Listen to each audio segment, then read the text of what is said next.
Halo, selamat datang kembali ke channel saya, channel Dr. Winfrey. Pada kesempatan kali ini saya akan membahas perbedaan antara yang disebut dengan krim racikan dengan krim yang berbepom. Nah, apa sih bedanya? Nah, kalau kita lihat di sini kita tulis dulu ya, ini krim yang berbepom vs racikan. Nah, apa sih bedanya antara Bepom sama yang racikan? Nah, kalau untuk kita bahas dulu satu-satu. Kalau untuk yang racikan ini ya, yang racikan. Ini biasa ini nih, contohnya ini ya, kalau krim racikan ya. Dia punya label biru. Ini kan ada nih, ada warna birunya ya. Nah, ini kan disebut dengan krim racikan ya, dia ada label birunya. Label biru. Ya, atau etiket biru. Nah, kalau dia Bepom, krim yang Bepom ini nggak ada label biru. Tidak ada label biru. Jadi kalau kalian beli di Shopee, misalnya di Instagram, kalau kalian ketemu yang begini nih ya, nah ini racikan namanya, krim racikan. Nah, mana sih yang boleh dijual bebas? Yang boleh dijual bebas itu adalah krim yang berbepom. Kalau yang racikan ini nggak boleh dijual bebas. Ya, jadi yang boleh dijual bebas itu cuma yang krim racikan. Kalau racikan ini dia cuma boleh diberikan oleh seorang dokter. Nanti dikasih resep, ya kan? Setelah dikasih resep, ini nanti ke apoteker. Ini nanti ke apoteker. Nah, jadi kalau sudah dikasih ke apoteker, nanti ada nama kalian di label biru ini juga ada nama apoteker sebagai penanggung jawabnya juga. Nah, tetapi kalau di krim Bepom ini bukan seorang dokter ya, nggak wajib, nggak perlu resep dokter. Nggak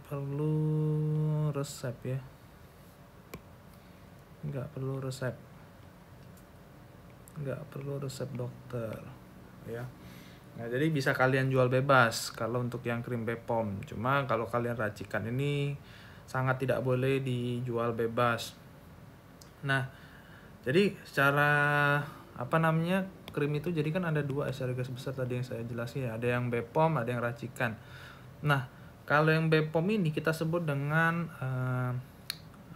cosmetical grade. Sedangkan kalau kita racikan ini kita sebut dengan pharmaceutical grade. Artinya kalau yang racikan ini kandungannya obat.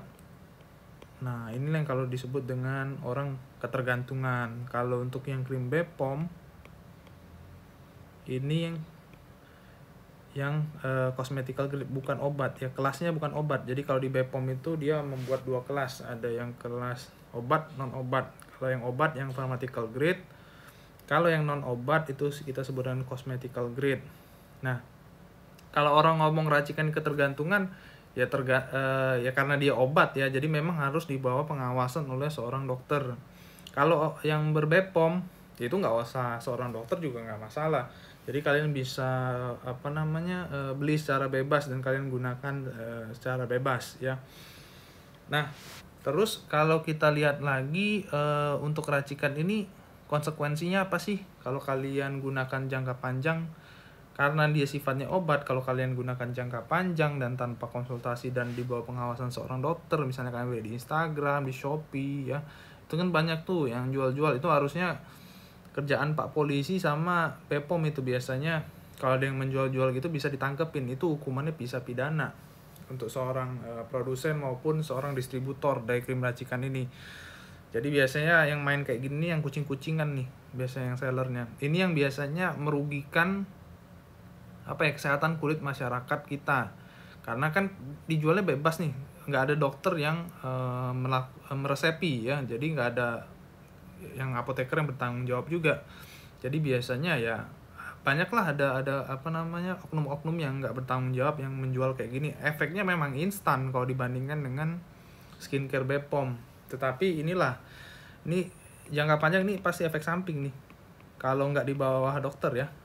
Kalau BPOM ini nggak, efek sampingnya kalaupun dia tidak cocok, dia ringan untuk efek sampingnya. Jadi nggak perlu takut kalau untuk yang krim-krim BPOM ini. Terus apalagi bedanya kalau untuk yang racikan, ntar tulis nih. Kalau untuk racikan ini nggak mungkin MUI kan, nggak mungkin ada logo halal. Tapi kalau BPOM ini bisa di MUI kan,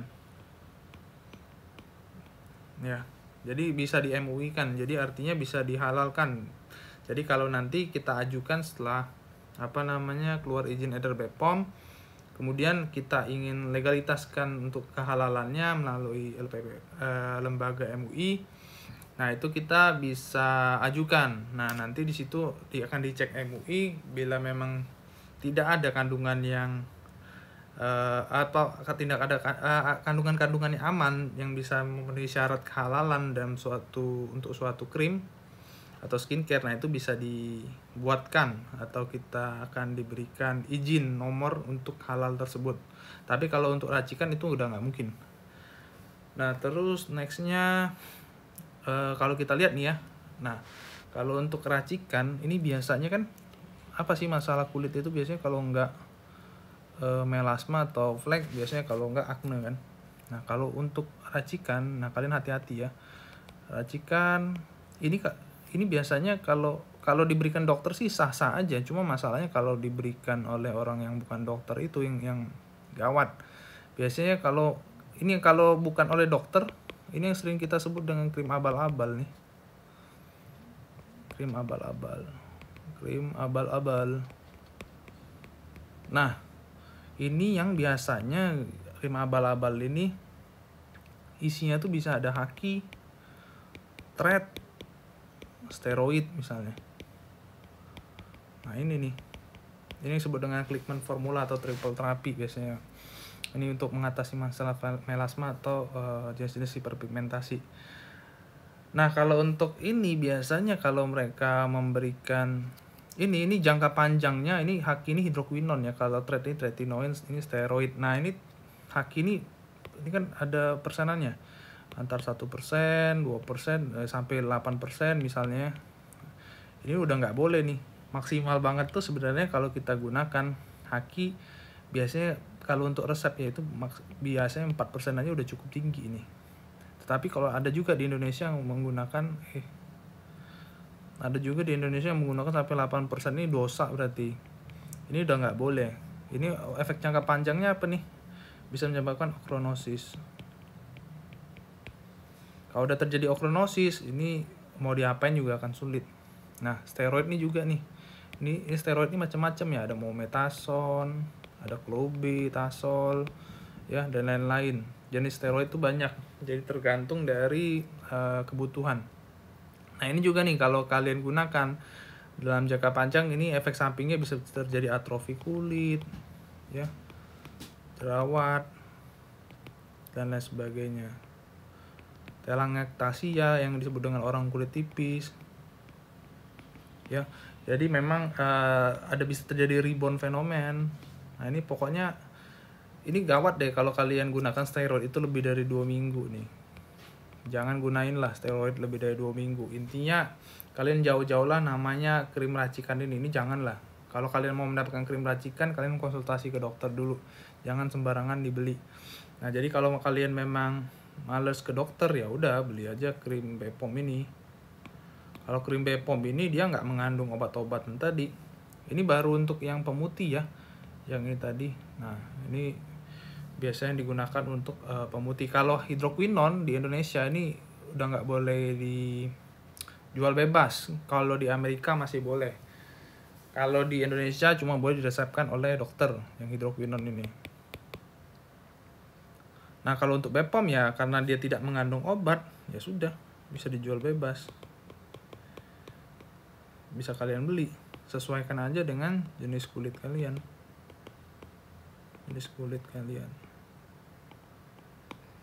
Ya, nah jadi itu yang membedakan antara krim racikan dan krim BPOM. Kalau mau aman ya udah krim BPOM. Cuma kalau kalian ada masalah misalnya seperti melasma yang nggak hilang-hilang atau jerawat berat dan lain sebagainya, yang bila kalian sudah menggunakan krim Bepom, oh ternyata ini kurang nendang nih, kalian konsultasi ke dokter dan memang disarankan untuk misalnya racikan gitu loh, ya sudah kalian ikutin. Nah tetapi juga krim Bepom ini juga sekarang udah banyak yang bagus ya, produk lokal juga udah oke. Produk lokal tuh udah bagus, ini udah kemampuannya udah oke, mendekati dia atau bahkan sama dengan yang racikan ini tadi. Nah jadi misalnya penggunaan pemutih untuk melasma dan lain sebagainya ya, bisa kandungannya seperti arbutin ya, terus ada kojic acid misalnya kan, ada retinol dan lain sebagainya. Nah ini kan sebenarnya efeknya juga oke. Nah kalau untuk yang jerawat, kalau yang racikan ini nih ya, kalau untuk saya kasih tahu sekalian, kalau racikan itu biasa kalau untuk jerawat itu dia ada antibiotiknya, antibiotik lah, steroid lah, ini gak karuan nih. Makanya ini cuma boleh banget diresepkan oleh dokter, karena dokter yang mengerti jenis-jenis antibiotik apa yang mesti dipakai, jenis-jenis steroid apa yang mesti dipakai gitu, dalam keadaan indikasinya seperti apa. Ini antibiotik kan banyak banget, ada antibiotik yang mometasone, clobetasol dan lain sebagainya. Steroid juga banyak. Steroid itu ini nih, ada mometasone, clobetasol dan sebagainya. Kalau steroid antibiotik itu contohnya seperti clindamycin ya kan, ini yang paling umum digunakan, erythromycin misalnya. Nah ini pokoknya jenis antibiotik yang memang untuk mengatasi permasalahan yang disebabkan oleh infeksi Propionibacterium bacterium dari P. agnes. Nah tapi kalau untuk Bepom, kalau untuk yang jerawat ini juga ada, contohnya kayak seperti salicylic acid ya kan, salicylic acid ya, ini nanti tinggal di ininya ya, atau mau pakai 0,5% misalnya, atau pakai 0,75, atau pakai 1%, atau pakai 2%. Ini nanti disesuaikan dengan produsen dari pabriknya itu sendiri. Terus ada ini juga ada nih, selain itu ada juga yang racikan ini pakai BPU misalnya, benzoyl peroxide. Nah kalau untuk Bepom ini juga banyak nih ya, nggak cuma ada TTO juga, atau disebut dengan tea tree oil misalnya, ini juga bisa dipakai. Ini juga ada yang konsentrat dan lain sebagainya, ada yang tea tree oil murni dan lain-lain. Nah ini kalau pembahasannya panjang, jadi intinya kalau mau beli online, pilih yang Bepom. Kalau yang mau ke dokter ya bisa diberikan krim racikan oleh dokternya, atau memang yang krim yang sudah notifikasi Bepom. Jadi tergantung dokter yang nanti konsultasi kalian. Jadi intinya jangan pernah beli racikan ya kalau untuk yang di online. Intinya sih di situ, belilah yang sudah memiliki sertifikasi Bepom. Ya udah, kalian bisa cek di website Bepomnya kayak gimana, ada nggak nomor Bepomnya. Lihat aja kalau nggak di belakangnya ini, kalau yang krim Bepom ini, krim Bepom ini biasanya dia sudah ada nama produsennya nih, nama distributor misalnya, ada ingredientsnya. Kalau racikan kan nggak ada ingredients, nama pabrik, nomor Bepom. Nah banyak nih, ada biasanya ada berbagai syaratnya nih, ada di bagian belakang dari suatu produk tuh, kalau kalian lihat nih ada ini semua nih ya. Jadi intinya jangka panjang jangan gunakan racikan, dan kalau nggak konsultasi dokter juga jangan beli yang racikan, cukup beli yang krim yang memang Bepom. Oke itu aja, mungkin kalau ada pertanyaan kalian bisa isi di kolom komentar di bawah. Jangan lupa juga kalian untuk subscribe, like, dan komen. Itu saja, nanti mungkin di video selanjutnya akan saya bahas lebih detail ya mengenai apa sih efek samping dari racikan, apa sih biasanya yang digunakan orang-orang yang nggak bertanggung jawab gitu ya. Biasanya mereka jual racikan karena efeknya instan, jadi dijual aja, dijual murah gitu kan. Memang kalau racikan tuh biasanya harganya lebih murah, dan ketergantungan kalau dia tidak diawasi oleh seorang dokter, karena kan seorang dokter dia lebih tahu. untuk kapan dia tapering off ya, kapan dinaikkan dosisnya, kapan di stop, kapan diselang-seling ya, jenis-jenis obat yang akan diberikan tuh apa, itu kan sangat-sangat customized dan sangat personalized. Oke, itu saja. Sampai berjumpa di video saya yang selanjutnya. Saya Dr. Winfrey, mohon undur diri, sekian dan terima kasih.